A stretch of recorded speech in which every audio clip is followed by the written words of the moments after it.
Dans l'histoire intellectuelle de l'Occident, le Moyen-Âge reste une énigme. L'Europe, alors livrée aux barbares, tourne le dos à la pensée antique. Les traditions philosophiques et scientifiques grecques sont perdues. Puis, après une amnésie de 7 siècles, comme par miracle, ces traditions réapparaissent et irriguent à nouveau les grands débats intellectuels européens. Comment cette résurrection a-t-elle été possible? Les trésors de la pensée antique n'ont-ils pas été entre-temps recueillis et développés ailleurs? C'est pour élucider cette énigme que Baghdad El-Nadi et Adel Rifat nous proposent un voyage à travers le temps. De la Mecque à Bagdad, du Caire à Fès, de Cordoue à Samarcande.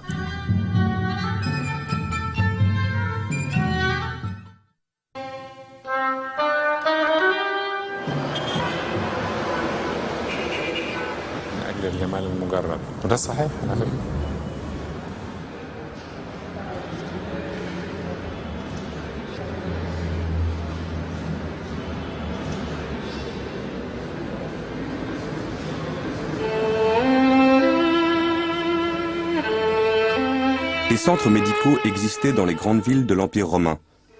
On y soignait selon les préceptes d'Hippocrate, de Galien, de Dioscoride. Avec la fin de l'Empire, de nombreux érudits parlant grec ou syriaque, en particulier des chrétiens qui ont pratiqué dans ces centres, vont émigrer et s'installer surtout en Perse, emportant avec eux traités et manuels savants. La ville de Gundishapur, au sud-est de l'Iran actuel, devient un centre d'enseignement théorique lié à des pratiques cliniques où se rencontrent des savants de culture grecque, syriaque, perse, hindoue et hébraïque. Avec les premiers califes abbassides, l'islam hérite de tous ses savoirs. Al-Mansour, qui souffre de douleurs gastriques, appelle auprès de lui Ibn Jibraï, un chrétien qui pratiquait à Gundishapur. Le fils de ce dernier soignera Haroun al-Rachid. 12 autres membres de cette famille soigneront 8 générations successives de califes.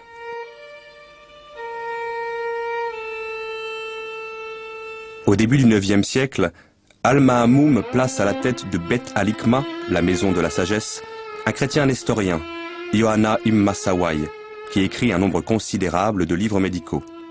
Unayn ibn Ishaq, un autre chrétien nestorien, le plus célèbre de ses élèves, a traduit en syriaque et en arabe la plupart des traités médicaux connus à son époque, dont la moitié des écrits d'Aristote. Il a joué un rôle considérable dans l'élaboration du vocabulaire scientifique en arabe.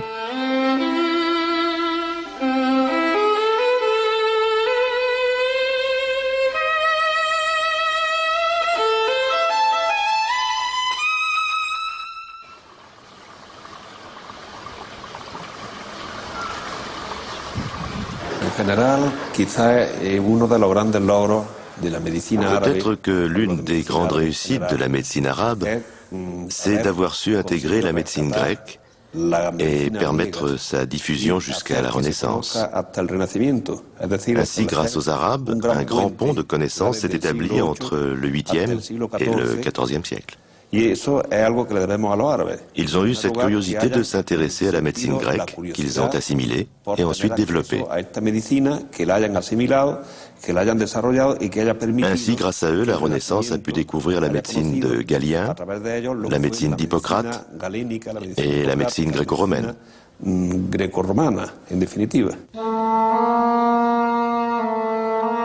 Si la médecine est l'une des branches du savoir qui sera la plus vigoureusement développée dès le IXe siècle, c'est parce qu'elle répond à une préoccupation majeure de la cité islamique. Soigner le corps pour élever l'âme. Le soin du corps, loin de nuire au salut de l'âme, permet aux croyants d'assumer au mieux sa destinée terrestre. Car c'est en s'impliquant pleinement dans chacun des actes de sa vie, avec ses sens comme avec son esprit, que le croyant s'ouvre à l'infinie diversité du dessein de Dieu. Dès lors, la notion même de santé englobe le physique, le psychique et le spirituel. Elle se conçoit comme une harmonie à sauvegarder ou à retrouver entre ces 3 niveaux d'être, entre la personne, son environnement immédiat et des forces qui le dépassent, qui sont à l'œuvre à l'échelle de l'univers. L'homme musulman ou le scientifique, qu'il se consacre à l'exercice de la médecine ou à la société, doit respecter le principe qu'il faut toujours prendre soin d'un homme, malade ou en bonne santé. Et surtout veiller à ce que l'homme malade soit toujours intégré dans la société. Au Moyen-Âge, l'attention portée aux malades n'est pas la même dans le monde musulman que dans le monde chrétien. Chez les musulmans, le malade n'est pas isolé. C'est une personne que la société accepte. Non seulement le malade souffrant d'un mal bénin et passager, que l'on soigne normalement dans un cabinet médical, mais aussi celui qui souffre de maladies graves, comme la lèpre ou la folie, est quand même intégré socialement. La lèpre ou la folie n'empêche pas le malade de s'intégrer dans la société. En terre d'islam, le fou est considéré comme un illuminé. Et tant qu'il n'est pas agressif, il peut vivre en toute liberté.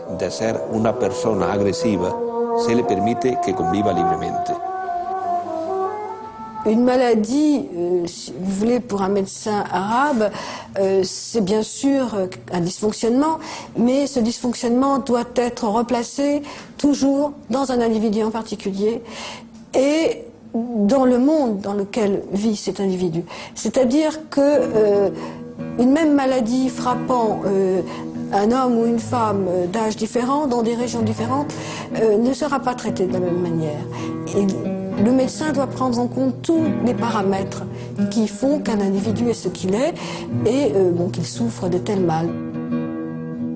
Les Arabes sont naturellement conduits à s'interroger sur les relations existantes entre le corps et l'âme.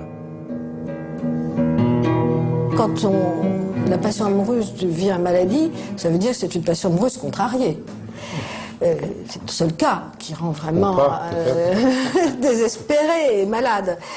Donc il y a à la fois des symptômes physiques, un amaigrissement, le teint qui devient cireux, jaune, et puis des troubles mentaux, enfin, un désespoir, parfois même un délire, etc. C'est le lien entre l'âme et le corps et qui passe par le cœur.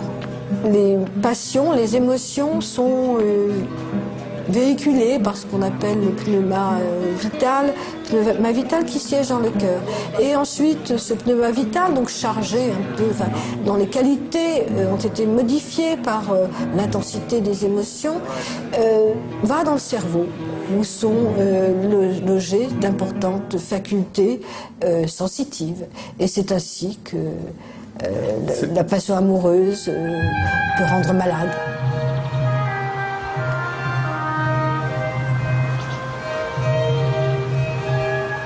Ils allaient pouvoir lier un immense savoir théorique à l'observation sur grande échelle de cas cliniques, et ce, avec le développement des hôpitaux.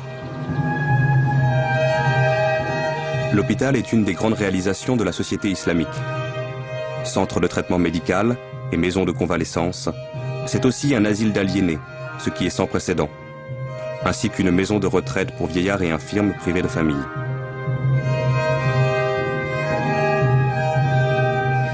C'est enfin un centre d'enseignement théorique et pratique de la médecine.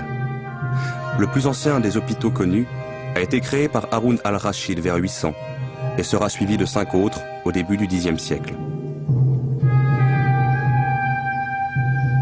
On distingue déjà maladies féminines, maladies mentales, troubles gastro-intestinaux, oculaires, fièvre, soins chirurgicaux, rhumatologie. Bimaristan.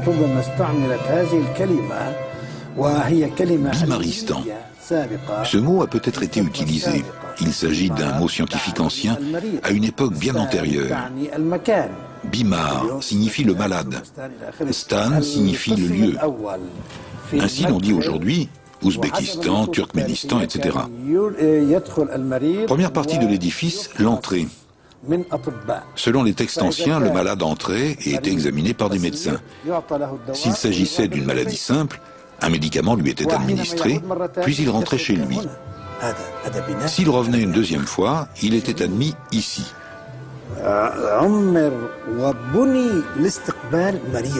C'est un superbe bâtiment, très beau. Il a été construit pour accueillir le malade, pour que le malade puisse y vivre et guérir. Quand le malade entrait ici, dans ce site, les chambres étaient là, les patios aussi. C'est un très bel édifice.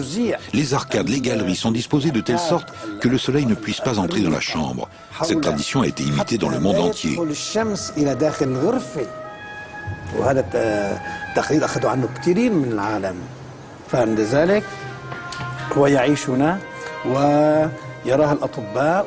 Le malade vivait donc ici, voyait les médecins, profitait du soleil, de l'air, mais il n'était pas en prison comme en Europe, où l'on mettait 5 malades dans le même lit et les lits dans une grande salle.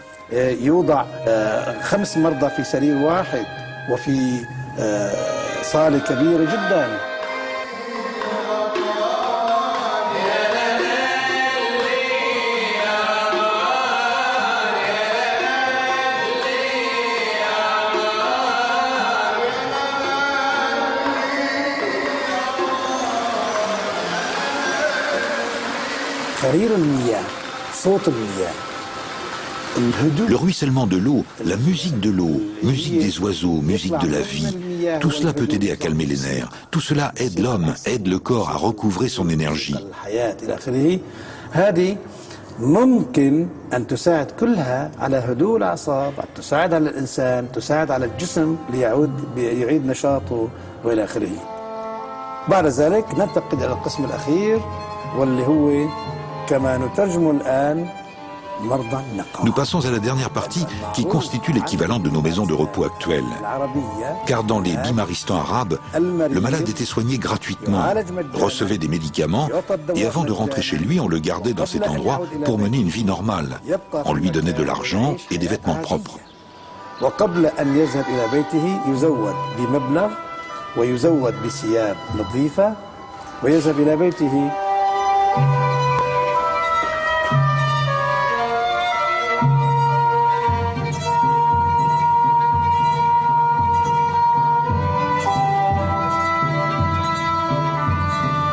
Par ailleurs, des suivis quotidiens sont fournis aux prisonniers et des dispensaires itinérants sont mis en place pour sillonner diverses provinces de l'Irak. D'autres hôpitaux sont créés hors d'Irak, notamment au Caire, à Damas, à Kérouan et à la Mecque. Pour subvenir aux dépenses quotidiennes des bimaristans, les califes leur attribuent en général des biens, terres agricoles, boutiques, hammams, dont le revenu permet le fonctionnement régulier de l'établissement. La conception du bimaristan répond au devoir de charité prescrit par le Coran comme l'un des piliers de l'islam.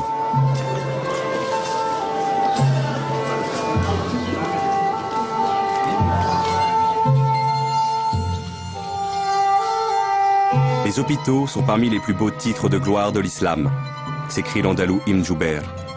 L'hôpital marque en effet de manière éclatante l'avance prise par la médecine islamique sur la médecine occidentale jusqu'à la Renaissance. Le diagnostic est un moment essentiel de la pratique médicale. Bien interroger le malade, écrit Al-Razi, est l'une des choses les plus utiles dont on ait besoin, après la connaissance parfaite de l'art médical. Le traitement des malades est consigné, souvent au jour le jour, par le médecin. C'est par la somme de leurs observations que les médecins font école, leurs disciples pouvant travailler selon leurs résultats et leurs conseils, transmis dans des ouvrages dont certains resteront pendant des siècles des références essentielles. Certains des livres qui ont exercé une influence déterminante, aussi bien dans le monde islamique que plus tard en Europe, sont dus à Al-Razi, plus connu sous le nom de Razès, dont le fameux Kitab al-Hawi témoigne d'une démarche clinique exemplaire. Il y reconnaît sa dette envers ses maîtres grecs, tout en les dépassant là où l'expérience directe lui permet de le faire. Pour chaque maladie, il mentionne l'ensemble des données transmises par ses devanciers et ajoute son propre jugement, en ne se contentant jamais d'un argument d'autorité.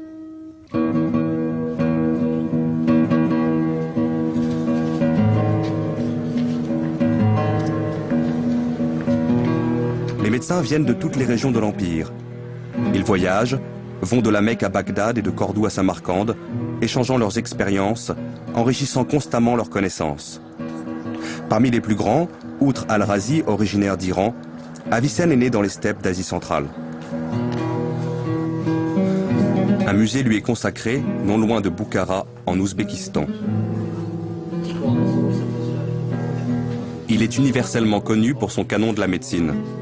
Encyclopédie reconnue en Occident comme l'apogée et le chef-d'œuvre de la systématisation de la science arabe, et qui traduit au XIIe siècle en latin, dominera l'enseignement de la médecine en Europe jusqu'à la fin du XVIIe siècle. C'est une somme médicale, cohérente et organisée, rassemblant une littérature hellénistique, byzantine et syriaque, jusque-là fragmentaire, avec une mise à jour des connaissances à partir de ses observations personnelles. Je dis que la médecine est la science qui étudie le corps humain, en tant qu'il est sain ou malade, dans le but de préserver la santé quand elle existe déjà et de la rétablir quand elle a été perdue.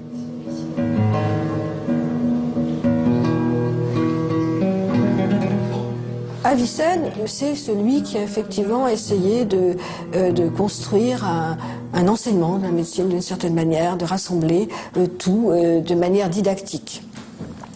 Et cette manière didactique se retrouve dans le plan de son canon, qui à première vue peut paraître un peu compliqué, mais une fois qu'on l'a assimilé, il est très pratique.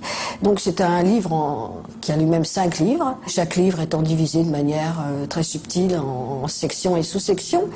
Le premier livre, ce sont les principes généraux, à la fois de l'anatomie, de la physiologie, et puis de la pratique, d'une certaine manière. Quels sont les grands principes qui doivent guider le praticien, les principes de régime, les principes d'attention à la vie du patient. Le deuxième livre, ce sont les médicaments dits simples, donc les végétaux, les minéraux simples, qui ont un effet sur le corps humain, soit pour le préserver en santé, soit pour le guérir quand il est malade.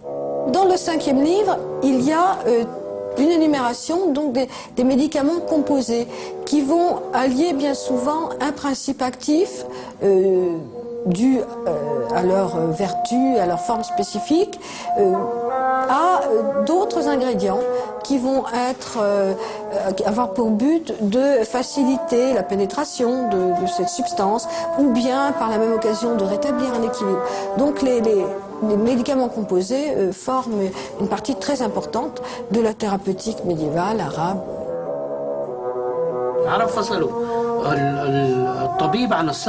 Les Arabes ont dissocié la médecine de la pharmacie.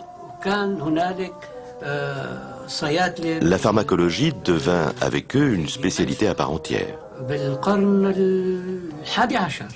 Dès le XIe siècle, on trouvait des pharmaciens à Damas. En Andalousie, les choses avaient progressé encore davantage, puisqu'on y trouvait des gens qui ne pratiquaient que la pharmacologie. On cite dans un de ces Bimaristans une pharmacie dirigée par un chef pharmacien, le cheikh des pharmaciens, ce qui suppose qu'il avait des aides pharmaciens. Là, nous n'avons pas de témoins face à nous de ce grand apport de la médecine arabe, mais qu'il ne faut pas négliger, qui est très important, qui est celui dans le domaine de la pharmacopée, des plantes. Et là, il y a vraiment un apport de différentes régions. Là, c'est la situation politique du monde arabe qui l'a favorisé. Il y a non seulement l'héritage grec, grâce notamment à la matière médicale de Dioscoride, qui était transmise en arabe très tôt, mais aussi des apports venant de l'Inde, d'Iran. Enfin, et donc il y a vraiment un accroissement considérable des connaissances en matière de botanique et de pharmacopée. À Cordoue, à la même époque, Aboul Qasim al-Zahraoui fait avancer la science de la chirurgie et des instruments chirurgicaux. Aboul Qasim Zahraoui, connu en latin sous le nom d'Aboul Cassis, est l'auteur d'un ouvrage de chirurgie très célèbre, le traité d'exposition des matières. La dernière partie de l'ouvrage, ces 3 derniers chapitres, sont consacrés à la chirurgie. La chirurgie dans son sens le plus large, la chirurgie gynécologique, la chirurgie ORL, la chirurgie générale et la chirurgie dentaire. Zahraoui a inventé et développé environ 200 instruments. Je ne parle pas de machines, des instruments chirurgicaux que l'on peut trouver de nos jours dans les musées. Certains de ces instruments ont naturellement été améliorés et continuent d'être utilisés aujourd'hui. Leur structure d'origine est empruntée à ceux de Zahraoui.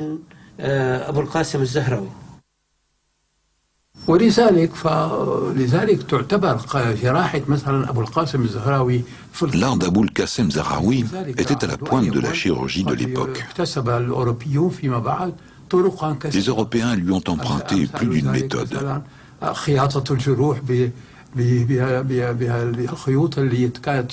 Comme par exemple la suture à base de fils, fabriquée à partir de boyaux d'animaux, considérés comme très résistants. Bien des techniques portant sur la chirurgie interne et externe restent valables.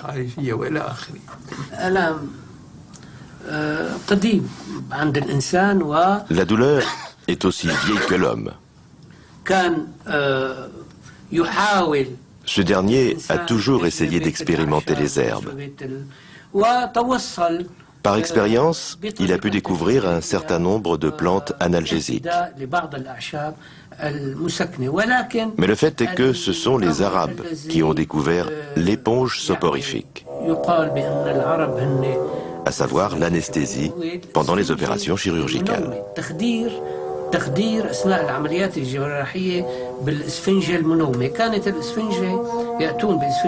Ils utilisaient une éponge humide, saturée de jusquiame blanche, d'opium, de mandragore et de toutes les matières somnifères connues. Ils la mettaient sur le nez du patient. Le patient, paraît-il, s'endormait et les opérations douloureuses pouvaient être pratiquées pendant son sommeil. Les Arabes ont également pratiqué la dissection. La dissection est la base de la chirurgie. Le chirurgien doit étudier l'anatomie avant de pratiquer la chirurgie sur l'homme. Aux Arabes revient le mérite d'avoir découvert des aspects anatomiques mal compris par les anciens. À titre d'exemple, la mâchoire inférieure. Les anciens disaient qu'elle était composée de deux parties séparées par une espèce de couture. Abdel Latif el-Baghdadi est venu contredire cette idée en affirmant, avec tout le respect dû à Galien, l'œil est plus sûr que l'oreille ou les récits rapportés. Nous avons vu de nos propres yeux dans les cimetières du Caire des milliers de mâchoires inférieures d'une seule pièce.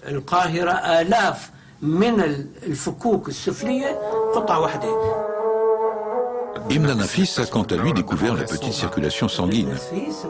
Il a contredit les propos d'Avicenne et de Galien, selon lesquels, entre les deux ventricules, se trouve une ouverture.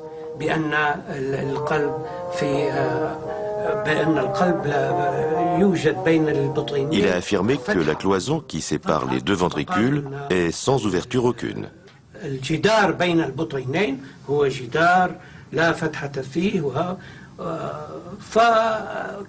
Bien d'autres erreurs ont été rectifiées par ces médecins. Nous voudrions revenir à la dissection. Était-elle soumise à des contraintes particulières? Et si oui, comment les Arabes les ont-ils dépassées? Bien entendu, il y avait des contraintes. Il y avait des puritains qui refusaient la dissection. Mais les médecins étaient une classe privilégiée, proche du savoir et du sultan. Alors ils passaient outre et disséquaient quand même. Comment Ibn Nafis aurait-il pu savoir que la cloison entre les deux ventricules est sans ouverture s'il n'avait pas pratiqué la dissection et constaté la chose de visu? La médecine est peut-être la discipline où l'Europe accuse le plus grand retard par rapport aux Arabes. La chirurgie mit longtemps, mais commença à s'imposer en Europe malgré les résistances d'origine religieuse au XIIIe siècle. Les croisades, où de nombreux blessés furent soignés par des Arabes au moyen d'interventions chirurgicales, y furent peut-être pour quelque chose.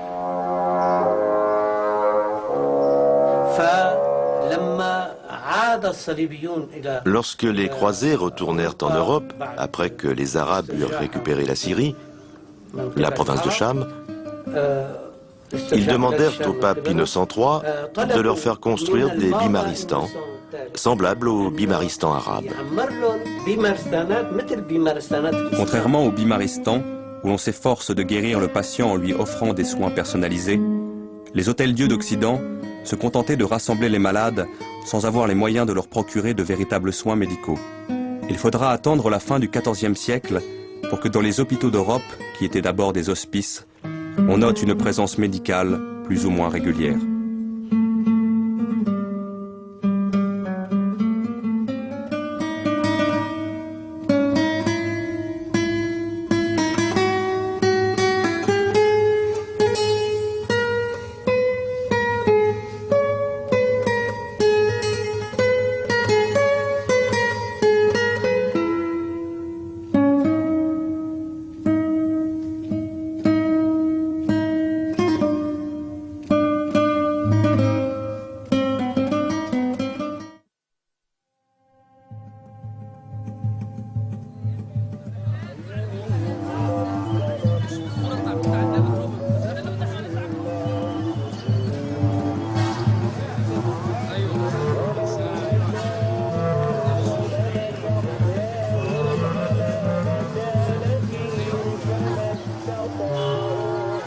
En passant du paganisme au monothéisme, puis de l'univers tribal à l'administration d'un immense empire, les Arabes ont vécu en l'espace de quelques brèves décennies un formidable bouleversement dans leurs repères.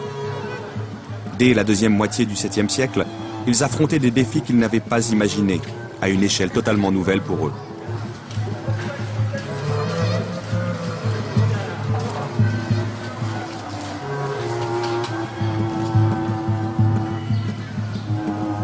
L'islam leur imposait des obligations raisonnées, fondées sur des principes de responsabilité personnelle et de solidarité volontaire. Il les plaçait devant des dilemmes jusque-là inconnus, à trancher avec leur conscience sous le regard d'un Dieu unique et omniprésent.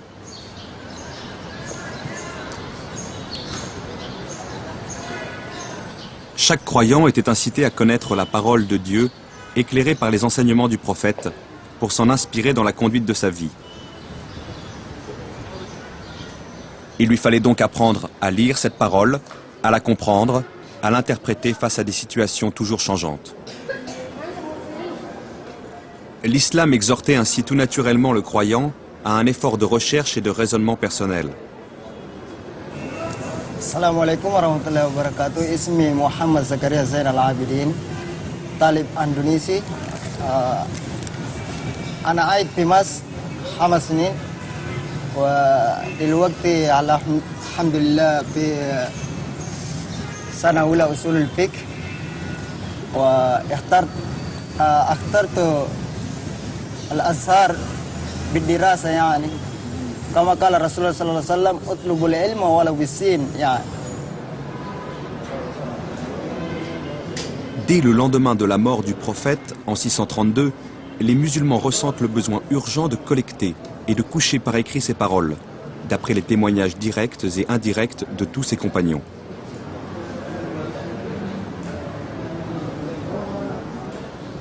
Il a fallu aussi, à mesure que l'Empire s'élargissait pour englober d'autres religions, christianisme, manichéisme, judaïsme, que l'islam élabore son propre discours théologique et qu'il édifie ses propres principes de droit.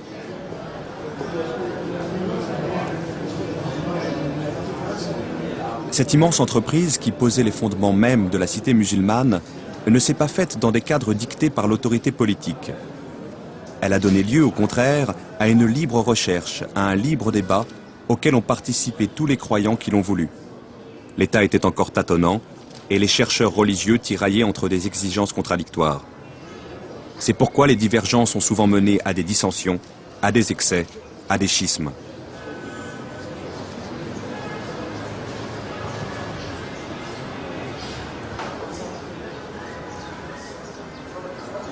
Mais peu à peu allait se détacher un réseau de chercheurs reconnus pour leur sérieux, les oulémas ou docteurs. Dans une société qui cherchait encore ses repères, de plus en plus de gens allaient s'en remettre aux oulémas, pour qu'il leur trace des lignes de conduite privées et publiques accordées à l'esprit de l'islam. بسم الله الرحمن الرحيم. السؤال: الزواج الشرعي الصحيح وكيف أن الإسلام أعطى للمرأة حقها ولم يضيعها، فكما أوجب للمرأة حقوق كذلك أيضا أوجب للرجل حقوقا على المرأة.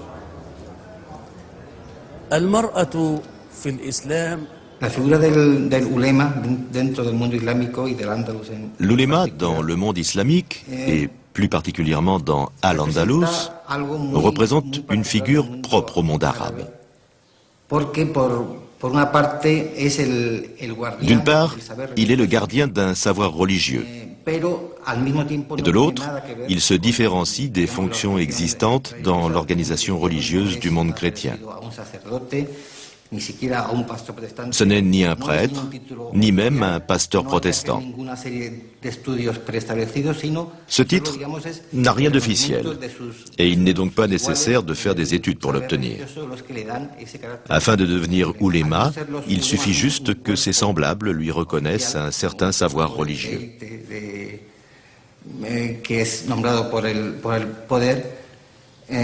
Bien que les oulémas ne fassent pas partie d'un corps officiel ou d'un corps d'élite nommé par le pouvoir, ils sont les médiateurs entre le pouvoir et le peuple. Mais c'est un équilibre parfois fragile. Ainsi, on pourra voir les oulémas s'ériger tantôt en émissaires du peuple, en chef de file lors d'une rébellion contre le pouvoir, et parfois se ranger complètement du côté du pouvoir.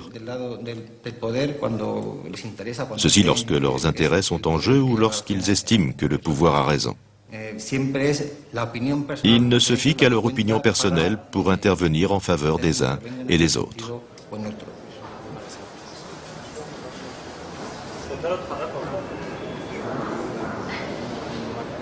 L'autonomie des oulémas explique les liens étroits qu'ils tissent avec les populations. Elle explique également la méfiance, voire l'hostilité ouverte entre certains d'entre eux et les princes qui se voient censurés au nom de la religion.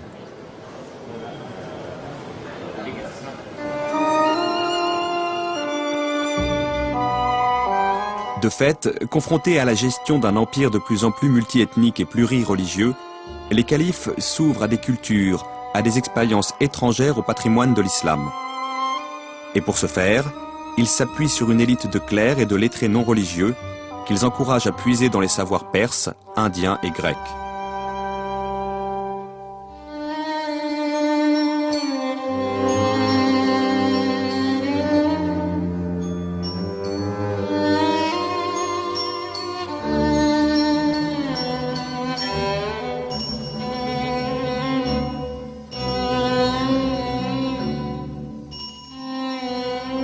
Je crois qu'il y a là une caractéristique propre à l'islam comme religion et comme attitude mentale en général.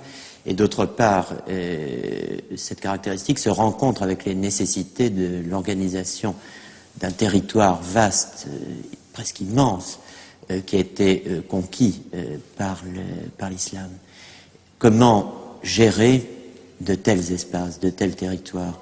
On peut le faire par la violence, on peut le faire par le silence des minorités soumises, on peut le faire par le plaquage d'une culture ou d'une non-culture sur les cultures antérieures. Ici, au contraire, les choses se font, là encore, je crois que c'est un phénomène tout à fait singulier dans l'histoire humaine, par les échanges mutuels, mais aussi, j'employais le mot d'acculturation, par une espèce d'imprégnation confiante, sereine, la mentalité, des mentalités du conquérant par les savoirs et les mentalités du conquis.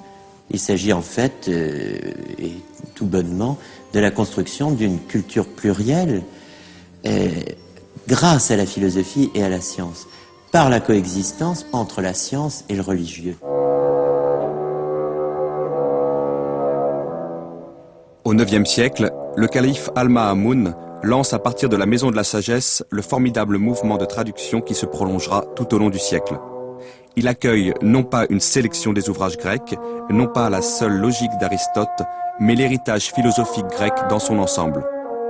Il prend tout Aristote, sa logique, sa physique et sa métaphysique.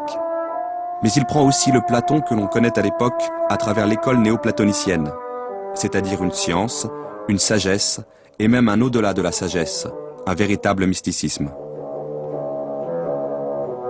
L'événement est sans précédent dans l'histoire de l'humanité. Une religion conquérante, parvenue au faîte de sa puissance, accueille librement en son propre sanctuaire une autre vision du monde qui se place nécessairement en concurrence avec elle.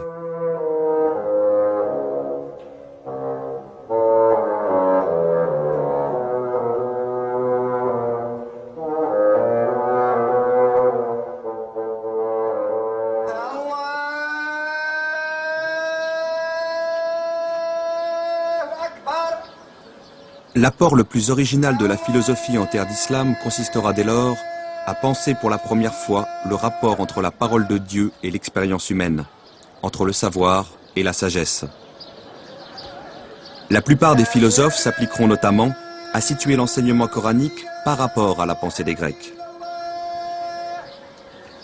Cette réflexion se développera avec les apports majeurs d'Al-Kindi, d'Al-Farabi, d'Avicenne et d'Averroès.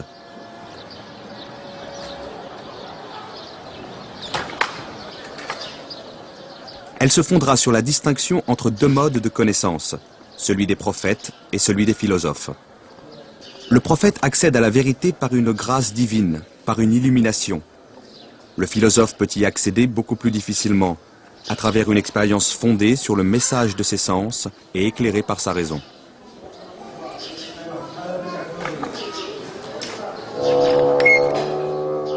Pour les oulémas, cette proposition est sacrilège. La philosophie va trop loin lorsqu'elle admet que la raison humaine donne un accès direct à la vérité. Certains d'entre eux reconnaissent que l'usage de la raison peut être utile pour mieux pénétrer la parole révélée, mais sans plus. Seule la parole de Dieu est source de vérité.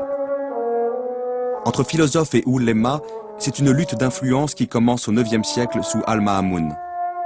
Elle durera jusqu'à la fin du XIe siècle en Orient et se prolongera en Andalousie jusqu'à la fin du XIIe siècle.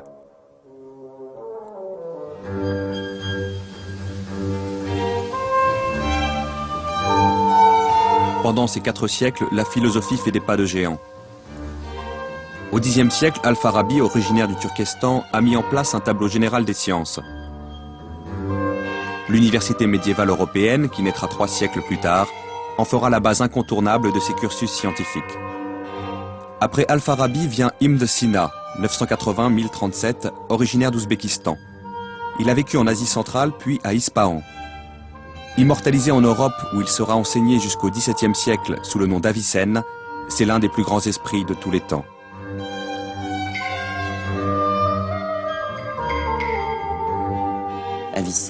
Avicenne a traité toutes les questions qu'avait traitées Aristote. Il a réexposé la science aristotélicienne, il n'a pas fait de commentaire. C'est quelqu'un qui fait ce qu'on appelle des paraphrases, c'est-à-dire qui réexpose en son nom propre, en fondant les matériaux dans sa propre écriture et en les intégrant à sa propre réflexion. C'est quelqu'un qui aborde tous les problèmes et il propose des solutions nouvelles. Il le fait dans le domaine de la métaphysique. Tout le monde connaît Sartre, on connaît l'existence précède l'essence, on connaît l'existentialisme, mais bien avant l'existentialisme, il y a eu un essentialisme et une théorie qui disait que l'essence précédait l'existence, la fondait et l'expliquait entièrement. Cette doctrine a été formulée par Avicenne, elle a dominé d'ailleurs toute la philosophie, quasiment jusqu'à Sartre. Alors après tout, ça n'est pas mince. Avicenne a fondé la psychologie scientifique.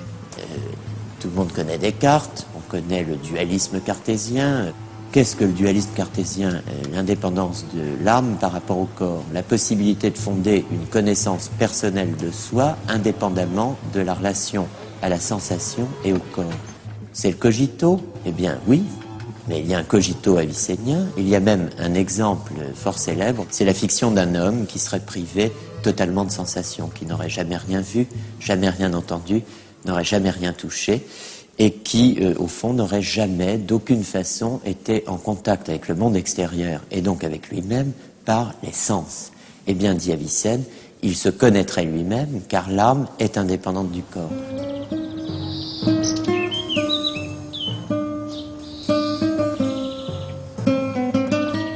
Au XIIe siècle, les grandes figures de la philosophie ne se trouvent plus en Orient, mais en Andalousie. 3 noms se détachent tout particulièrement. Ibn Baja, Ibn Tufail et Ibn Rushd, c'est-à-dire Averroès.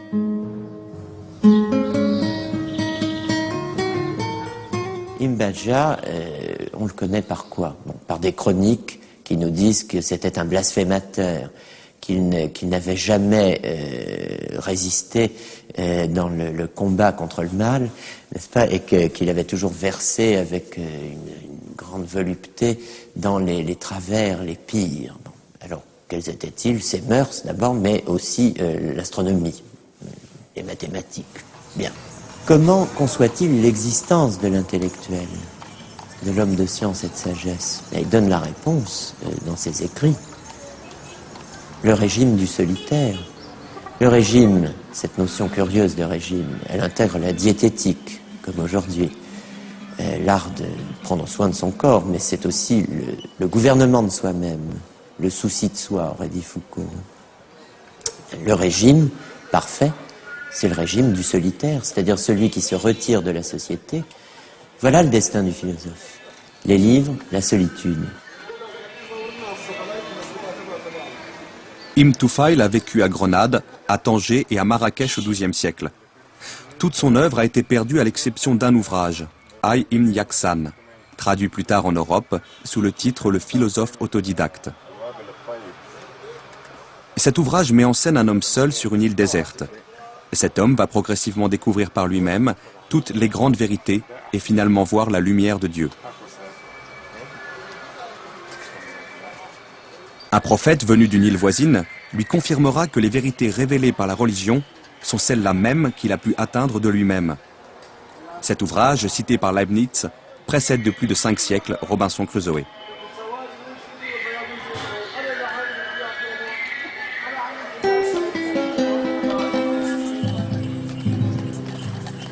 Averroès est né à Cordoue en 1126. Il meurt en exil au Maroc en 1198. Il apparaît, un siècle après Avicenne, comme un autre géant de la pensée universelle.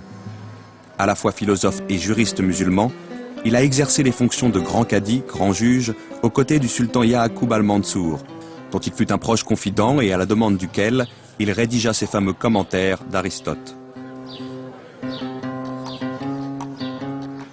Averroès, bien sûr, il est connu comme le commentateur d'Aristote. Il a rendu Aristote intelligible, ce qui n'était pas une mince affaire, mais c'est aussi quelqu'un qui a posé des questions très précises, comme celle du rapport entre religion et philosophie, religion et sagesse dans un espace entièrement dominé par la charia. La solution d'Avicenne, c'est de rendre la philosophie aussi religieuse que possible, de disputer à la religion son territoire et finalement de l'absorber. Averroès refuse cela, parce qu'Averroès vit dans un autre monde, il vit dans le monde almohade, de Al-Andalus au XIIe siècle, il vit dans le cadre d'une réforme politique, religieuse, juridique, non seulement impulsée, comme on dit aujourd'hui, mais même vigoureusement imposée à la société musulmane, aux théologiens et aux juristes par le pouvoir almohade. Et Averroès est un intellectuel, c'est-à-dire quelqu'un qui intervient dans la sphère du politique et du religieux. Alors il pose la question de savoir si, enfin, le pouvoir religieux, les théologiens, cette classe inutile à ses yeux, qui n'a fait que multiplier les sectes et les hérésies au sein de l'islam, qui a déchiré, dit-il, les Écritures et qui a fait entrer dans le monde ce que l'islam eût ignoré sans cela, le fanatisme et l'intolérance. Bon, Averroès affronte cette question de la révélation. Si vraiment le Coran enjoint à tout homme, où qu'il soit, et selon sa capacité, de répondre à cette exigence, connaître à sa manière, selon qu'il en est capable, la vérité, alors on doit vraiment affronter cette question. Est-ce que la philosophie est licite en terre d'islam? Et sa réponse est oui, elle est licite, et elle est non seulement licite, mais elle est obligatoire pour ceux qu'on appelle les philosophes. Alors il faut qu'ils aient une place dans la société. Il n'a pu vivre philosophiquement que parce qu'un pouvoir le lui a permis. Lorsque le pouvoir politique lui retire sa protection, il n'a plus comme choix que l'exil.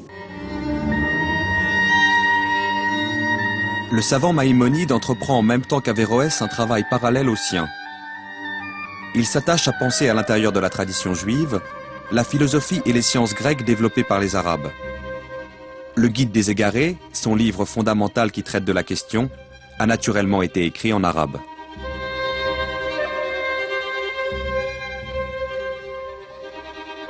Maïmonide est, dans le monde juif en tout cas, une des figures les plus célèbres, les plus connues, une figure à la fois rabbinique et scientifique et philosophique. Lorsque le Guide des égarés, qui est un ouvrage théologico-philosophique, autrement dit on y parle de tout, y compris des sciences, lorsque ce Guide des égarés est traduit de l'arabe en hébreu, il va donc être accessible au monde et aux lettrés d'expression hébraïque, et on peut dire, sans forcer le trait, que c'est un véritable ébranlement. Si ces savoirs, qui ont une telle puissance de vérité, sont là, les savoirs scientifiques, gréco-arabes et arabes, la philosophie aussi bien que les mathématiques et que l'astronomie, je dirais même dans le cas de Maïmonide, surtout l'astronomie. Ces savoirs existent, ils sont là, ils offrent une formidable puissance de vérité.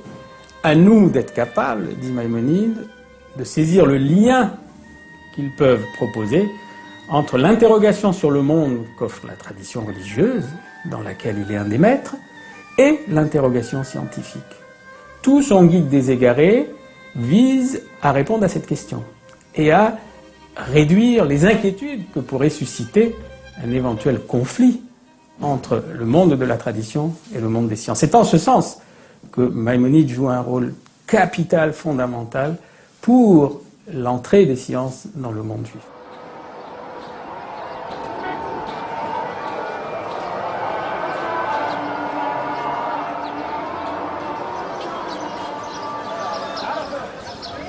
D'Al-Kindi à Averroès, au cours des 4 siècles de production philosophique en terre d'islam, s'est ainsi peu à peu affirmée une figure inédite, celle de l'intellectuel. Qu'est-ce qu'un intellectuel? C'est quelqu'un qui a à affronter la question suivante: est-ce que science et sagesse sont incompatibles? À l'époque d'Ibn Bajjah, à celle d'Ibn Tufayl, à celle d'Ibn Rushd, on peut parler d'intellectuels parce qu'on a affaire à des hommes de science qui maîtrisent véritablement la totalité du savoir scientifique disponible de leur temps. On a affaire à des hommes qui pratiquent ce savoir, qui ne sont pas seulement des érudits, et on a affaire à des gens qui, du même coup, attendent une transformation profonde de leur être individuel, de leur être moral, de leur être spirituel, par cette accumulation des connaissances, par ce travail scientifique. Alors, ils ont en commun cette volonté de non seulement concilier science aristotélicienne la plus dure et sagesse, mais de montrer que l'une conduit à l'autre. La science conduit à la sagesse.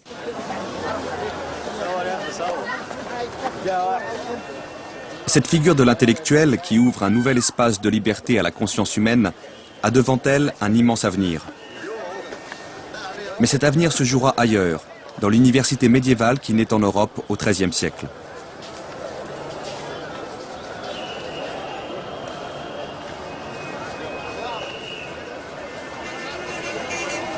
Au même moment, en terre d'islam, la confrontation historique entre les philosophes et les oulémas prend fin.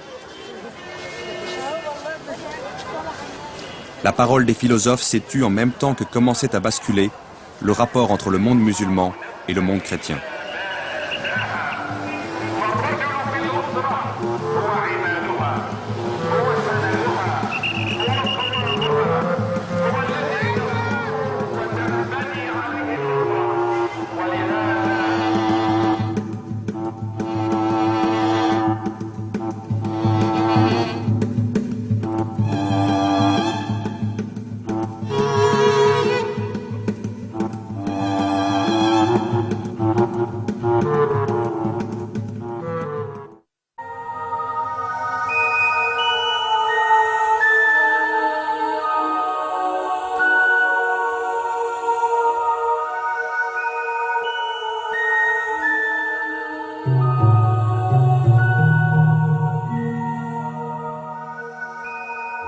À partir du XIIe siècle, un tournant s'opère dans le rapport de force entre l'islam et la chrétienté.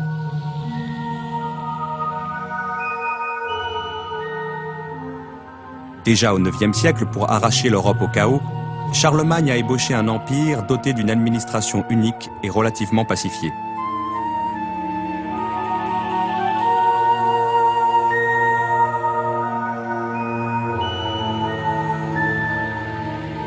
Cet empire s'est brisé dès la fin du IXe siècle, sous le choc des invasions successives des Vikings et des Hongrois.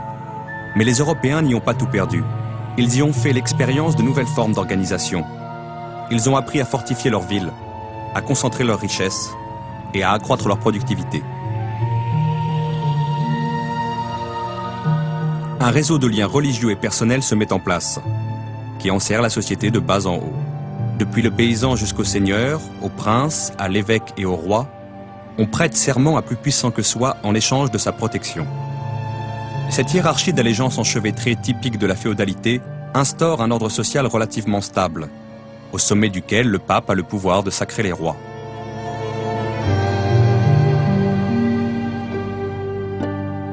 Pour éviter le retour des conflits incessants du passé, les seigneurs et les évêques promulguent la paix de Dieu, destinée à mettre fin à la guerre entre chrétiens.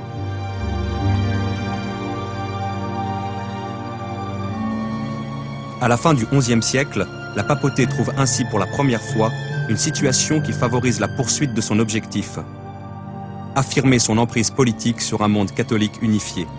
Elle va, dans cette perspective, appeler les chrétiens de toutes conditions à se mobiliser contre l'islam.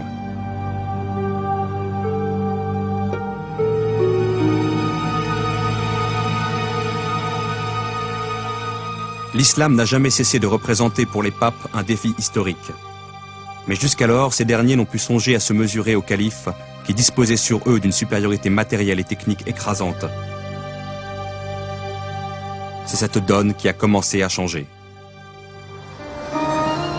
Le monde musulman se morcelle.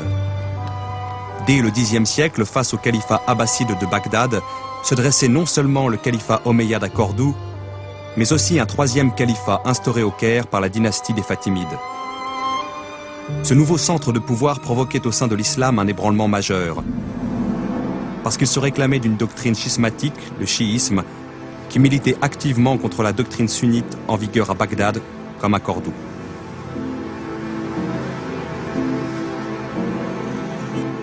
De fait, le Caire n'allait pas tarder à se rapprocher des villes européennes émergentes, telles que Gênes et Venise, créant entre l'ouest et l'est de l'islam une cassure dont la chrétienté allait grandement profiter.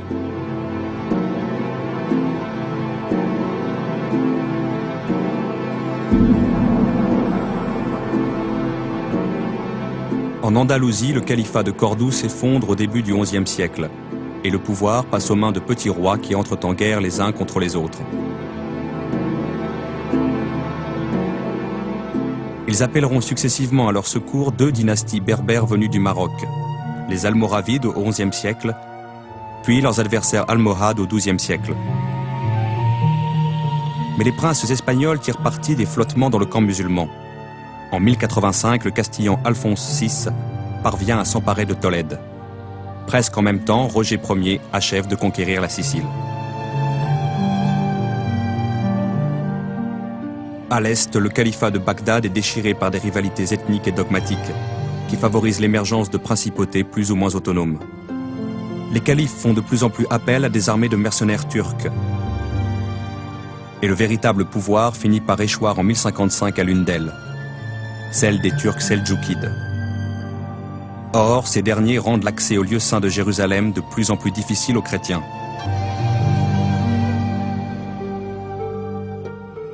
C'est le prétexte que le pape Urbain II va invoquer pour déclencher 10 ans après la prise de Tolède, la première croisade.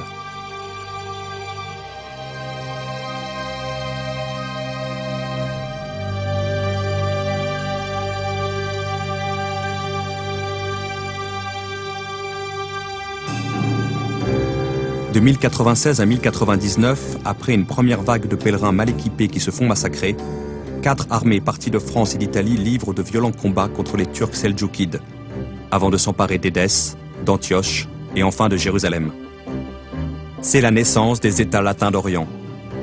Leur survie justifiera de nombreuses croisades à venir.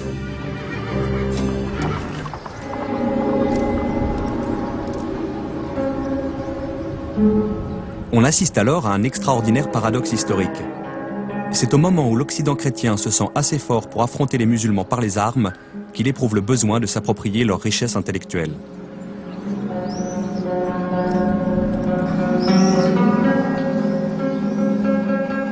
Tolède jouera à cet égard un rôle décisif.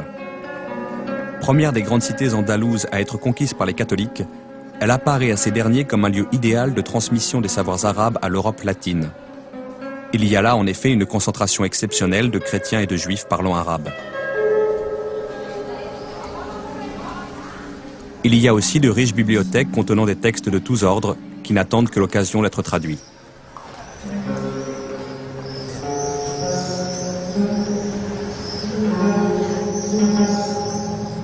Jusque-là, l'islam andalou aura surtout fasciné l'Europe à distance, par sa richesse, par ses artisanats de luxe, par certaines inventions techniques sophistiquées. Seuls quelques esprits d'avant-garde avaient mis l'accent sur les trésors scientifiques et philosophiques de cette culture.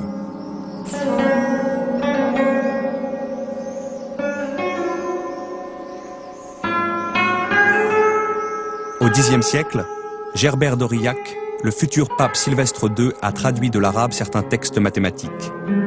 Au XIe siècle, Constantin l'Africain a traduit à son tour des ouvrages de médecine.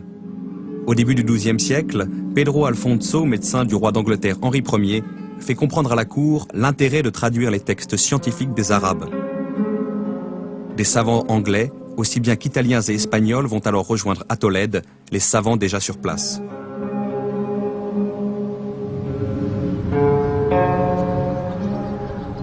Les nouvelles autorités catholiques de la ville favorisent cet effort de traduction.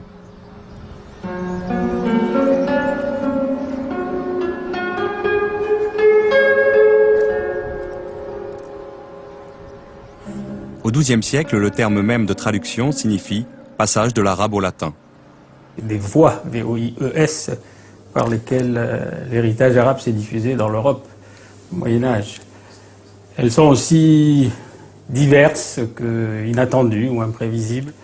On peut parler à ce moment-là de Pierre le Vénérable, l'abbé de Cluny, qui va jouer un rôle tout à fait important parce qu'aux alentours de 1140, il rencontre deux auteurs chrétiens, Hermann de Carinthie, donc d'origine allemande, Robert de Chester, d'origine latine, à qui il commande la traduction du Coran, qui sera achevé en 1143. Mais ces mêmes Hermann et Robert vont être associés à la plupart des grandes œuvres scientifiques qui vont être traduites de l'arabe en latin dans la première moitié du XIIe siècle. Des éléments d'Euclide, certaines œuvres astronomiques et d'autres choses de ce genre. Vous vous déplacez un petit peu plus vers l'ouest et vous arrivez à Barcelone, où nous avons une collaboration judéo-chrétienne pour l'adaptation d'œuvres arabes. C'est là qu'intervient un personnage dont j'aimerais peut-être parler un petit peu plus. C'est un auteur juif, c'est un savant juif qui s'appelle Abraham Bahia.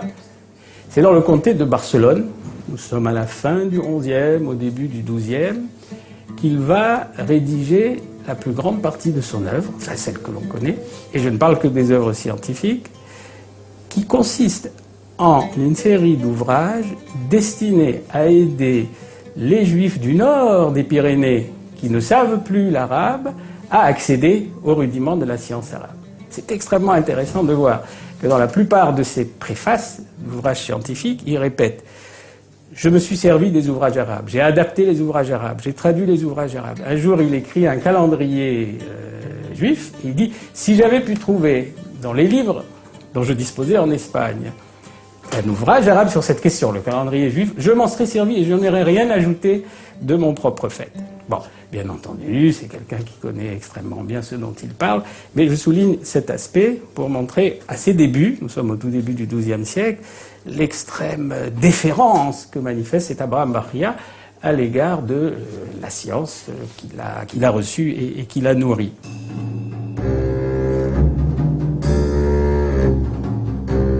En 1146, en Palestine, après la chute du comté d'Édesse, le pape Eugène III déclenche une nouvelle croisade. Y participent cette fois le roi de France Louis VII et l'empereur germanique Conrad III. Mais le bruit et la fureur des combats qui se déroulent en Terre Sainte ne ralentissent en rien les travaux de traduction engagés en Andalousie. Au contraire, pour aller de l'avant, l'Europe s'approprie le savoir qu'elle a découvert chez les Arabes. Le plus grand, le plus connu en tout cas des traducteurs latins du XIIe siècle, Gérard de Crémone, comme son nom l'indique, il vient de Crémone en Italie, apprend qu'à Tolède, là-bas, chez les morts, il y a des choses qui lui permettraient de comprendre l'astronomie. Il se rend à Tolède, il apprend l'arabe, il y passe des dizaines d'années, et on lui attribue, vers le dernier quart du XIIe siècle, 60 à 70 traductions de l'arabe en latin. Or, on ne prête qu'au riche, il n'a probablement pas traduit tout, et certains de ses élèves, à l'ombre de ce géant, ont perdu leur nom. Mais il a traduit. Il a traduit Ptolémée, il a traduit Euclide, il a traduit la médecine, il a traduit la philosophie. Il n'est pas le seul, mais je donne cet exemple, et c'est le moment peut-être le plus important au XIIe siècle de la pénétration des sciences arabes dans le monde latin à travers ses ouvrages.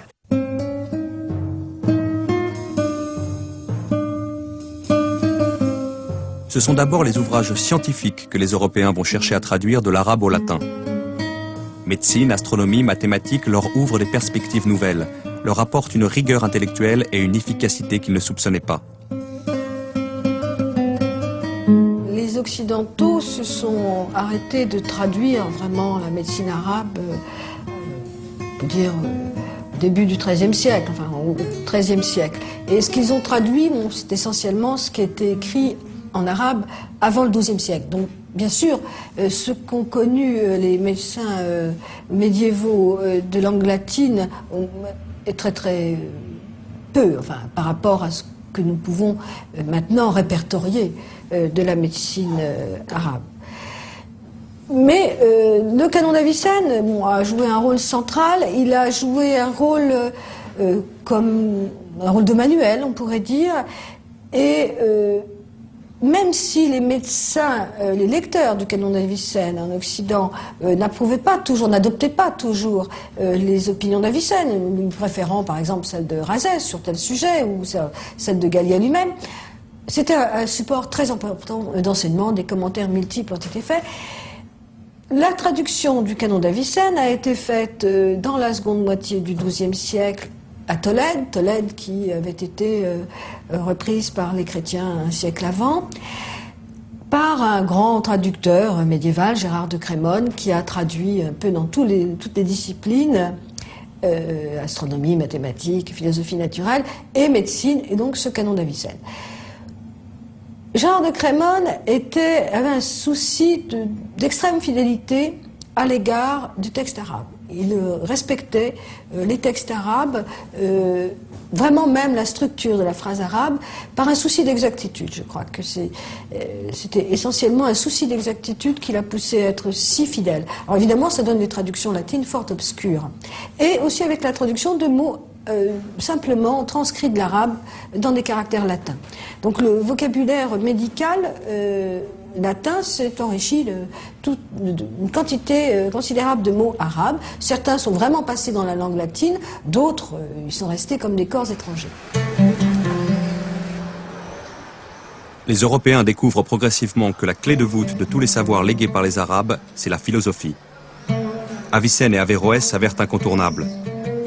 C'est dans leurs œuvres que l'on peut saisir les ressorts les plus secrets de cette rationalité toute puissante qui a fait la force des Arabes. Il faut cependant souligner ce fait troublant. Lorsqu'ils se lancent dans la traduction des deux géants de la philosophie, les Européens ont cessé tout effort de traduction portant sur la théologie musulmane. Vers 1140, l'abbé de Cluny, Pierre le Vénérable, il a fait traduire le Coran et 2 ou 3 petits ouvrages peu connus de l'arabe en latin. On aurait pu, sur cette lancée, traduire également des théologiens musulmans. Il y avait suffisamment de documents dans l'Espagne musulmane qui étaient progressivement reconquise, il y en avait à Tolède, pour qu'on puisse traduire Al-Razali, par exemple. Eh bien non, on s'est contenté des philosophes, et il y a eu, semble-t-il, une occultation voulue, je dirais, j'aurais tendance à dire une censure, à l'égard des livres proprement théologiques de l'islam. On a traduit des philosophes arabo-islamiques, des philosophes qui avaient écrit en arabe, mais on n'a pas traduit de théologiens musulmans qui aient écrit en arabe. Le principal philosophe qui a été traduit dans cette seconde moitié du XIIe siècle, donc, ça a été Avicenne. On a traduit quelques petits textes d'Al-Farabi, d'Al-Kindi, mais enfin, ça ne pèse pas lourd à côté de la grande entreprise qui a consisté à traduire l'encyclopédie le Kitab al-Shifa, l'encyclopédie, la plus grande encyclopédie philosophique d'Avicenne. Mais on a commencé par les traités essentiels, on a traduit de la logique, on a traduit la métaphysique, on a traduit le livre sur l'âme, les livres sur l'âme, on a traduit donc des textes extrêmement importants.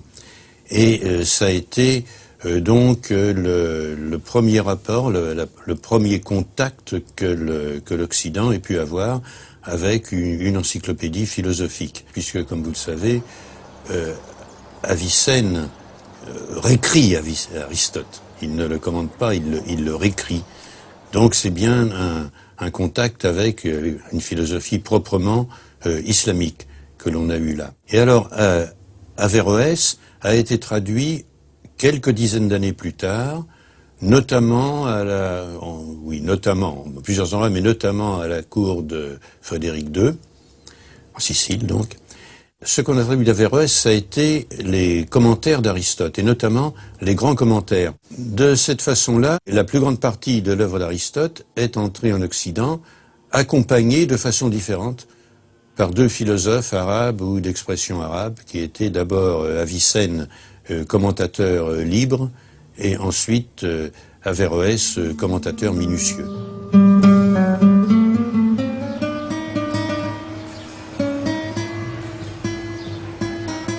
À la même époque, en Sicile, Roger II, qui parle lui-même l'arabe, encourage non seulement des traductions, mais des travaux effectués par les Arabes en langue arabe. La plus célèbre de ces entreprises est celle commandée au savant Al-Idrissi, ni plus ni moins qu'une nouvelle carte du monde connu.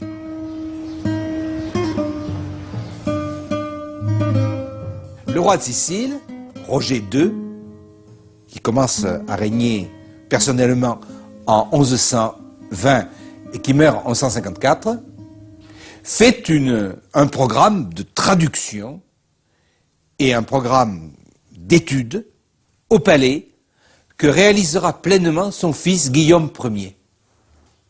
Donc on a véritablement une école du palais avec des traducteurs, mais alors à la différence de l'Espagne, ce qui est l'exceptionnel, c'est que les grandes œuvres ne sont pas les traductions, ce sont les œuvres originelles, et elles se font dans les langues d'origine des savants. C'est les savants qu'on a accueillis en Sicile, l'arabe pour la géographie d'Idrisi, et le grec pour deux ou trois auteurs. La grande œuvre, c'est la première géographie de l'Europe, faite par Idrisi. Et là, faite directement en arabe. Nous ne sommes pas seulement dans un programme de traduction, hein, même si le roi de Sicile a la plus grande passion au XIIe siècle pour traduire, transmettre le savoir dans le monde entier. Hein. Il a un devoir de culture. Alors, avec Idrisi, c'est la dernière grande œuvre écrite en arabe, en Sicile, avec quelques livres de poésie. Mais ensuite, commencent dans les traductions. La voie, donc, par où passent ces traductions, eh bien, il est incontestable que, en Sicile, c'est déjà au XIIe siècle, au moment où prend le programme de traduction, où il est constitué, comme ce sera à la cour de Tolède, avec Alphonse X, le sage, au XIIIe siècle. C'est-à-dire que c'est la voie royale. Les traductions se font dans le palais. Il existe une école palatiale sur le modèle de Cordoue, qui elle-même, Cordoue, imitait Bagdad.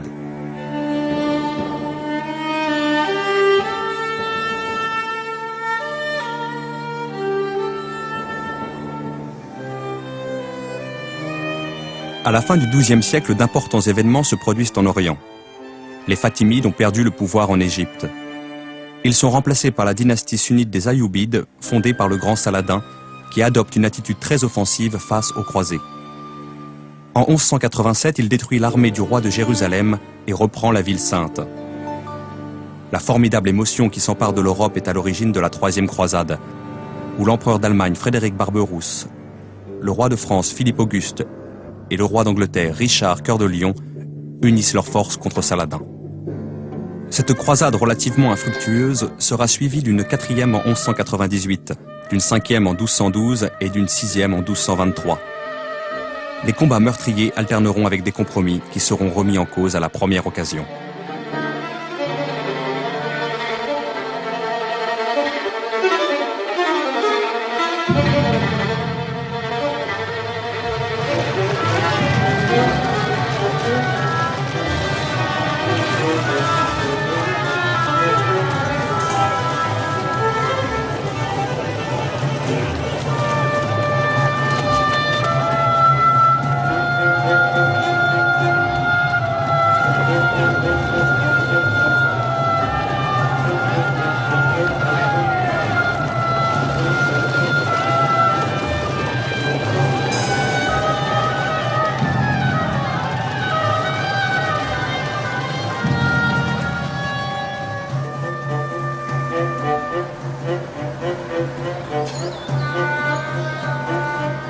Cependant, en Espagne, après l'effacement des Almohades, les princes catholiques sont prêts à une grande offensive contre l'islam.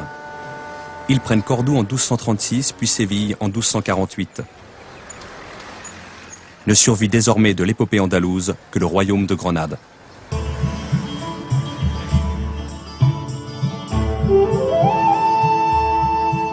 Alphonse X, roi de Castille et du Léon, saisit l'occasion historique qui se présente à lui.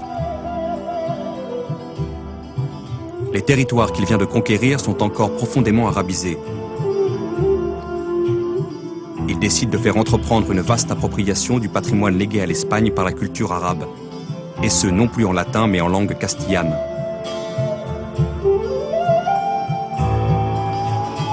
Sous son égide, une chronique générale des savoirs est mise en chantier, qui incorpore des sources arabes scientifiques et littéraires.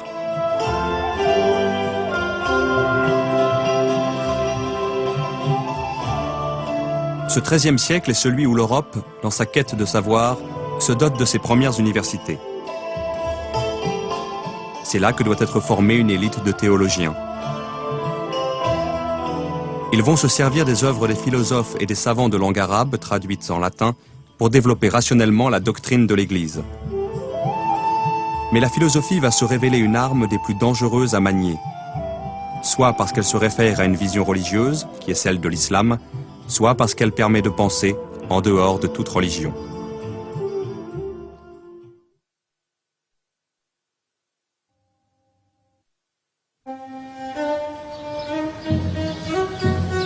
Étrange destin que celui de la philosophie arabe. Au moment où elle commence à irriguer une nouvelle pensée au sein des universités européennes, elle cesse d'être pratiquée en terre d'islam. À la fin du XIe siècle, on crée les madrasas, ou collèges religieux, pour y enseigner le Coran, le droit islamique et l'exégèse, mais pas la philosophie.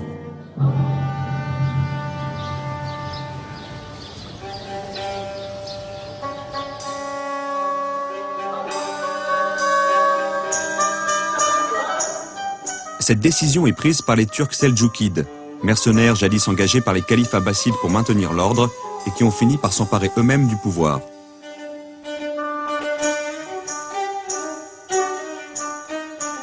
Leur premier souci est de consolider ce pouvoir, notamment en formant un personnel spécialisé versé dans les sciences religieuses pour exercer les fonctions administratives, juridiques et celles liées au culte au sein de l'appareil d'État.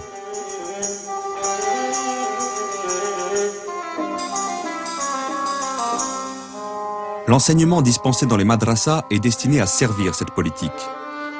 Il vise à instruire des juges, des prédicateurs, des secrétaires, non à encourager des débats sans fin. Le savoir religieux est désormais considéré comme clos, et les oulémas sont surtout appelés à apprendre et à transmettre fidèlement la tradition reçue. Certains éléments de mathématiques ou d'astronomie à vocation utilitaire pourront quand même y être enseignés.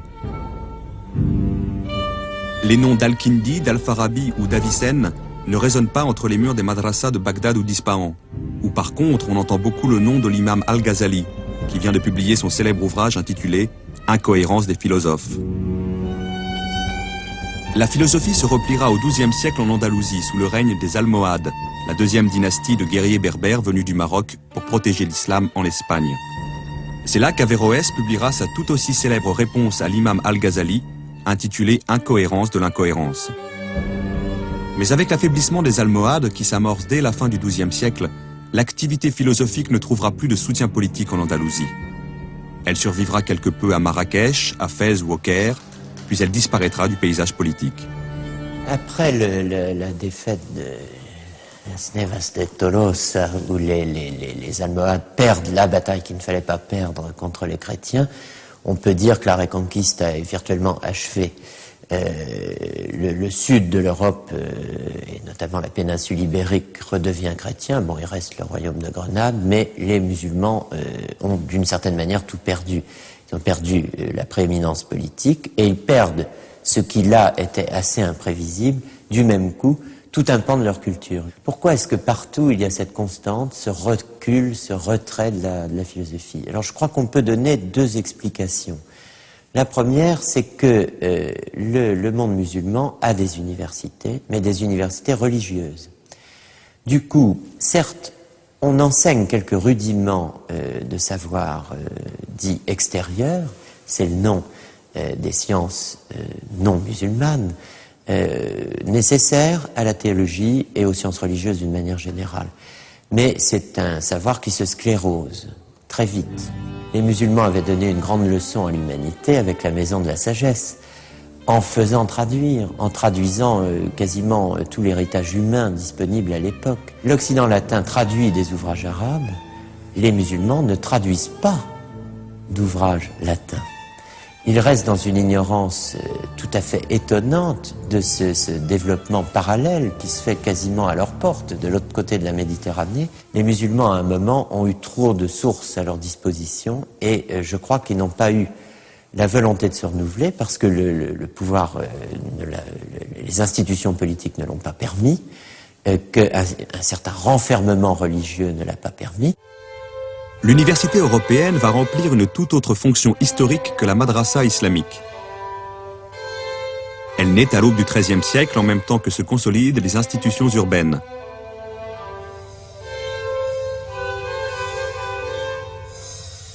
C'est une communauté qui se régit elle-même comme une corporation de métiers, où le recteur, le doyen, le chancelier sont élus et les maîtres choisis par leur pairs.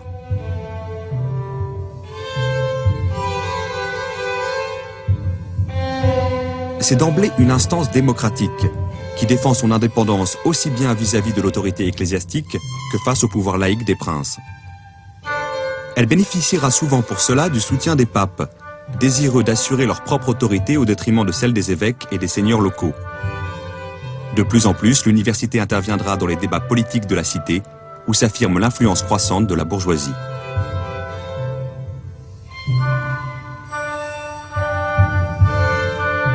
Pour préparer l'étudiant à une formation théologique de haut niveau, l'université commence par lui enseigner les 7 arts libéraux de la tradition gréco-romaine. Grammaire, logique, rhétorique, arithmétique, géométrie, astronomie et musique. Sous la pression de grands théologiens tels qu'Albert le Grand et Thomas d'Aquin, l'université s'ouvrira à la philosophie d'Aristote à travers les œuvres traduites d'Al-Farabi, d'Avicenne et d'Averroès. L'université s'organise, elle se structure autour des deux disciplines qu'Averroès avait, au fond, fait dialoguer dans ses écrits et notamment dans son discours décisif. La philosophie, la théologie. Mais on n'est plus dans le même monde. On est dans le monde de l'université où la philosophie est subordonnée à la théologie. Elle est la servante de la théologie. On est dans un monde où, pour devenir théologien, il faut, au terme de 15 années de théologie, avoir d'abord fait 10 années d'études philosophiques. On est dans un monde de censure, on est dans un monde de condamnation, on est dans un monde où le théologien a toujours le pouvoir et prend toujours le pas sur les philosophes de métier. Alors, le fragile, mais réel et rationnel équilibre qu'avait trouvé Averroès, qui était lié à une situation politique précise, au caractère laïque de la philosophie. J'emploie ce terme avec beaucoup de prudence, mais enfin, Averroès n'est pas un professeur, il n'est pas un théologien du calame, il est un juriste, mais dans son activité de philosophe, il est avant tout un homme qui est confronté à des livres et à quelques disciples, dans un lieu neutre. Cet équilibre qui avait été trouvé grâce à un pouvoir politique qui, à un certain moment, a pu faire taire les théologiens, a pu imposer une réforme juridique et laisser parler les philosophes entre eux, ce pouvoir politique n'existe pas en Occident, latin, chrétien, où, à la place, il y a une institution de chrétienté, l'université, qui organise la contradiction sociale, religieuse, entre philosophes et théologiens. Alors c'est l'essor de l'Occident. L'Occident a eu l'idée géniale de créer un abcès de fixation. Et bien là, on a créé l'université médiévale pour intérioriser d'une certaine manière la contradiction entre le philosophique et le religieux.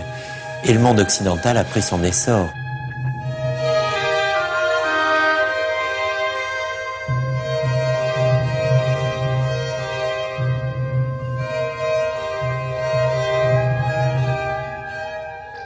Mais l'université aura de plus en plus de mal à contenir les contradictions qu'elle déchaîne. Rien n'est plus révélateur du caractère subversif de la philosophie arabe en terre chrétienne que les condamnations qui vont s'abattre sur saint Thomas d'Aquin lui-même. Pourtant, il s'efforce d'en tirer de quoi construire une théologie chrétienne qui mette la raison au service de la foi. Mais le maniement de l'arme philosophique risque à tout moment de se retourner contre la doctrine de l'Église.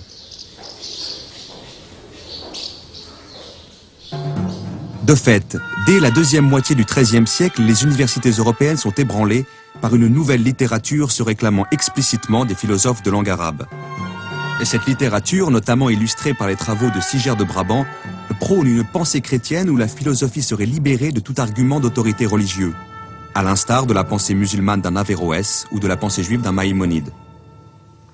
Thomas d'Aquin sera le plus célèbre des pourfendeurs de cette pensée. En 1270 éclate le conflit des facultés entre théologiens et philosophes qualifiés d'avéroïstes. En 1277, l'Église décide de sévir contre ces derniers. L'évêque de Paris, Étienne Tempier, agissant à la demande du pape, condamne leurs idées résumées sous la forme de 219 thèses, qui seront dès lors interdites d'enseignement public et privé. Et cependant, ces idées, loin d'être réduites au silence, vont peu à peu étendre leur influence au-delà même du cadre universitaire. La conscience européenne retiendra surtout de l'apport des philosophes arabes la figure de l'intellectuel. Cette figure que pressentait déjà au IXe siècle le calife Al-Ma'amoun lorsqu'il écrivait que l'homme se place au-dessus de toutes les autres créatures par sa capacité d'agir, par sa conscience, par son discernement. Dans un univers où tout est commandé par la volonté de Dieu, les philosophes arabes accordent à l'intellectuel une place unique. Ils lui reconnaissent le pouvoir d'accéder par lui-même à la connaissance des lois de la nature, en se fondant sur l'expérience de ses sens éclairés par sa raison. Dans cet esprit, les philosophes arabes ont développé une notion de causalité qui est directement accessible à la raison et l'expérimentation humaine. Seul à posséder ce don, l'homme paraît ainsi distingué par Dieu de toutes ses autres créatures et revêtu d'une dignité, d'une noblesse éminente.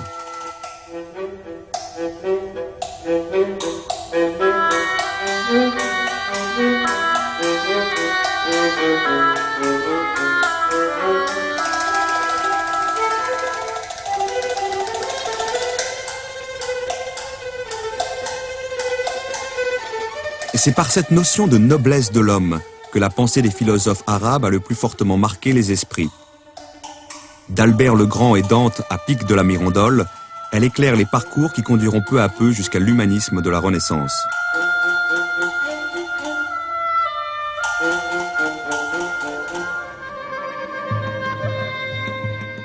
Par une tragique ironie du sort, la postérité des philosophes arabes se poursuit en Europe, tandis qu'une immense catastrophe s'abat sur le monde de langue arabe, l'invasion mongole. Au milieu du XIIIe siècle, la Perse puis l'Irak tombent aux mains de Houlagou, fils de Gengis Khan. Bagdad est prise, mise à sac et détruite en 1258. Alep et Damas suivent. Seule l'Égypte tiendra sous le choc. La langue arabe, qui aura été pendant 4 siècles des rivages du Portugal à ceux de la Chine, la grande langue des savoirs, de la culture et du prestige, se réduit aux dimensions d'une langue régionale. Elle n'est presque plus parlée en Europe, et à l'est de l'Euphrate, elle est remplacée par le persan et le turc.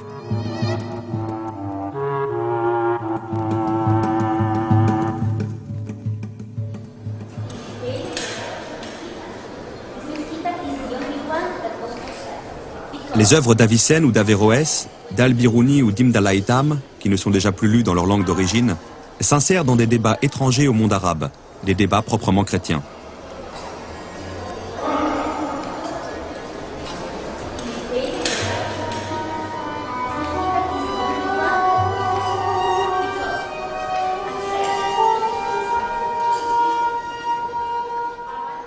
Dans les grandes villes européennes, les lettrés qui s'imprègnent de ces œuvres s'appuient sur des forces sociales montantes.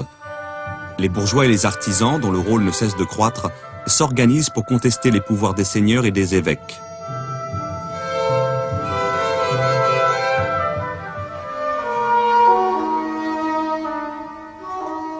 À Florence, au tout début du XIVe siècle, Dante est mêlé de très près aux luttes des partis bourgeois.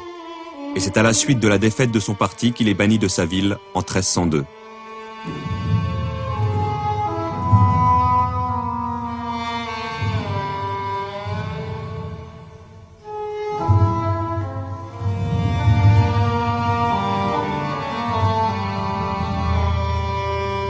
C'est en exil qu'il composera sa Divine Comédie, épopée cosmique qui est aussi un hymne à l'amour, où le savoir philosophique conduit finalement à la vérité de Dieu.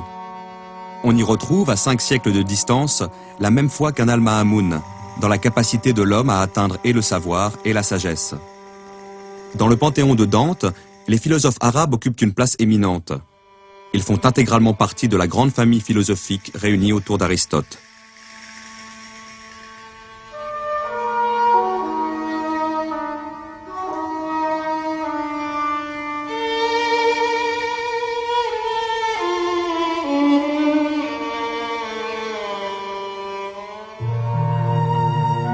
Mais quelques décennies après Dante, Pétrarque adopte l'attitude inverse. Il voudrait, lui, oublier au plus vite le rôle des Arabes dans l'histoire de la pensée universelle.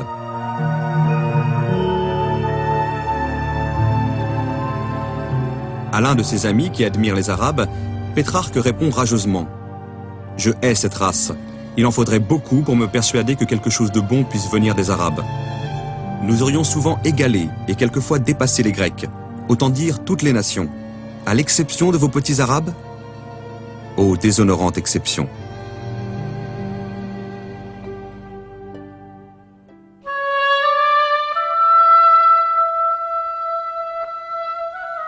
Si l'on se souvient de la gratitude avec laquelle les philosophes musulmans à partir du IXe siècle se sont mis à l'école des Grecs, on est frappé par une telle arrogance, une telle hargne.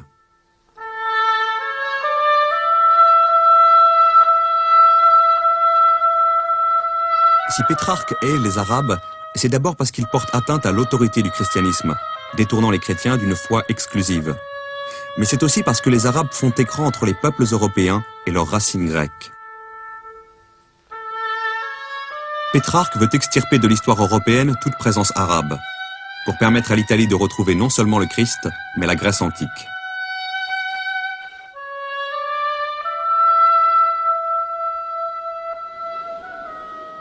L'Europe que Pétrarque défend est en effet à la recherche de son identité.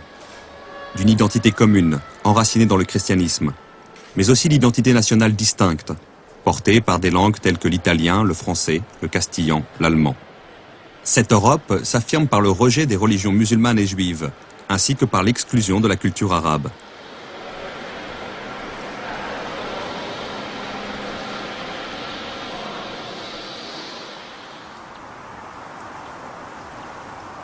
Il y aura certes quelques grandes voix pour rappeler la dette intellectuelle que l'Occident a contractée vis-à-vis des Arabes. Pic de la Mirandole, apôtre de l'humanisme, la résume dans son discours sur la dignité de l'homme. J'ai lu dans les livres des Arabes qu'on ne peut rien voir de plus admirable dans le monde que l'homme. Mais ces voix se font de plus en plus rares.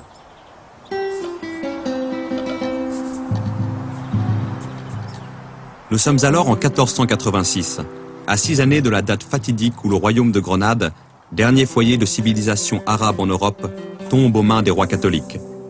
Alors l'Europe peut tout à la fois oublier la langue arabe et expulser les derniers Arabes de son territoire.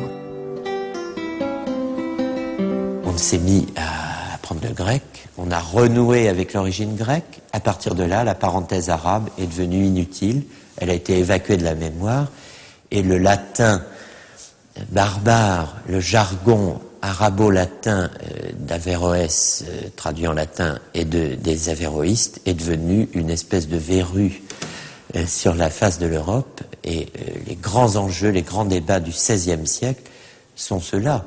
En Italie, dans le nord de l'Italie, dans l'université de Padoue, dans toutes les universités, c'est va-t-on en finir enfin avec cette science-là, avec cette langue-là, avec ce latin-là, et renouer avec le beau grec de nos ancêtres et le superbe latin de l'époque cicéronienne. On connaît la réponse, c'est l'humanisme, effectivement, on en est sorti, mais en même temps, la part arabe, la part musulmane, la part médiévale et la part vivante du dialogue des cultures qui avait eu lieu au Moyen-Âge sans... il ne faut pas non plus rêver un âge d'or, n'est-ce pas, mais il y a eu ce dialogue, eh bien a été expulsé de l'Europe et en est sorti une bonne fois.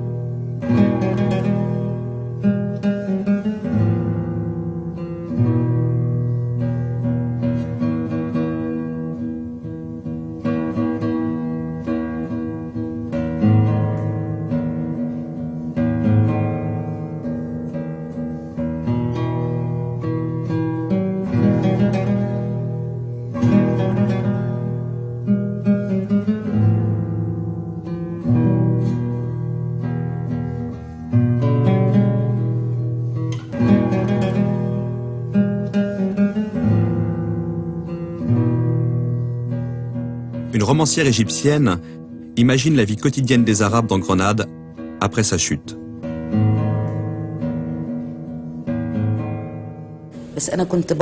J'imaginais cette communauté, ce groupe de femmes et d'hommes. J'essayais de me représenter la crise qu'ils vivaient et surtout leur effort, héroïque parfois, pour continuer d'être ce qu'ils étaient, pour ne pas se renier.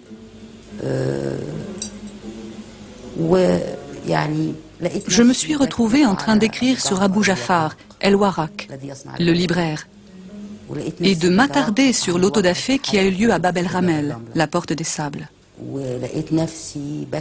Je me suis retrouvée également en train d'écrire sur un personnage féminin, Salima. Elle brûlait du désir d'apprendre, ce qu'elle aurait pu faire si elle avait vécu en d'autres temps ou d'autres lieux, à Damas ou au Caire par exemple. Oui, elle aurait pu apprendre, bien qu'elle fût une femme. Mais à Grenade, après la chute, ce n'était plus pensable. Le simple fait de posséder un livre arabe vous exposait à être traduit devant les tribunaux de l'Inquisition. Parler en arabe vous faisait courir le même risque. C'était une époque ingrate, cruelle, qui mettait Salima dans l'impossibilité de réaliser son projet, de devenir elle-même. En 1499, Cisneros donne l'alternative suivante: le baptême ou la mort. Et c'est un choix libre. Personne ne peut contester le fait que selon le droit canon, ce choix est parfaitement libre. On peut toujours choisir la mort. Il est bien évident que la majorité des futurs ex-musulmans choisiront le baptême. Mais comme on ne donne absolument aucun enseignement religieux, ils restent musulmans objectivement. Mais à partir du baptême, ils deviennent des hérétiques. Et par conséquent, ils tombent juridiquement dans l'ère de pouvoir de l'Inquisition. Et là commence une longue histoire qui se terminera le 22 septembre 1609, quand finalement le décret de la déportation massive de tous les morisques, c'est-à-dire des musulmans convertis à la chrétienté, seront déportés d'Espagne. 1492, date de la chute de Grenade, est aussi celle du débarquement de Christophe Colomb en Amérique. L'Europe est partie à la conquête du monde. Rien ne l'arrêtera plus. Elle possède désormais sur toutes les autres sociétés un avantage décisif. le parti pris de douter de tout.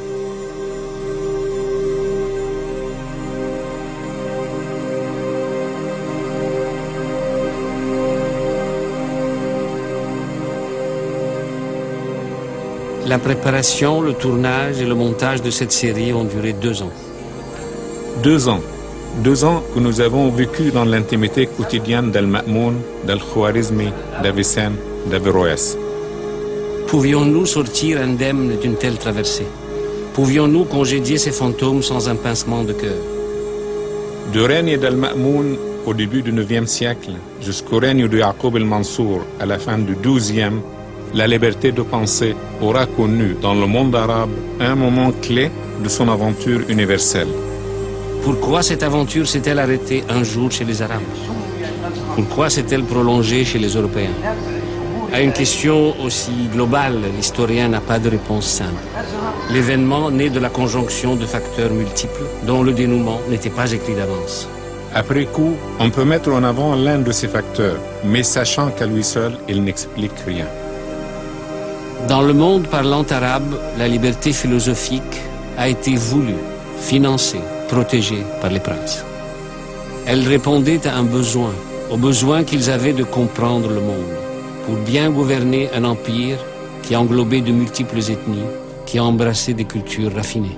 Lorsque les divisions dynastiques et les revers militaires aidant, les princes ont cessé de nourrir cette ambition, les philosophes n'ont plus trouvé de soutien dans la société. En Europe, par contre, lorsque la liberté de penser a été confrontée à la formidable pression des inquisiteurs, elle a su s'affranchir de la tutelle des évêques et des seigneurs. Elle a quitté les palais de la noblesse parce qu'elle a trouvé dans la rue des forces sociales nouvelles qui allaient la soutenir et la porter en avant.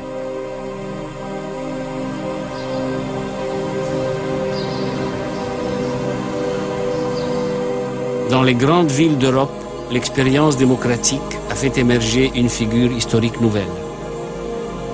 L'individu libre de son corps et de sa conscience. L'étudiant, le commerçant, l'entrepreneur, le médecin, ils allaient peu à peu oser remettre en question le pouvoir des monarchies absolues et de l'Église.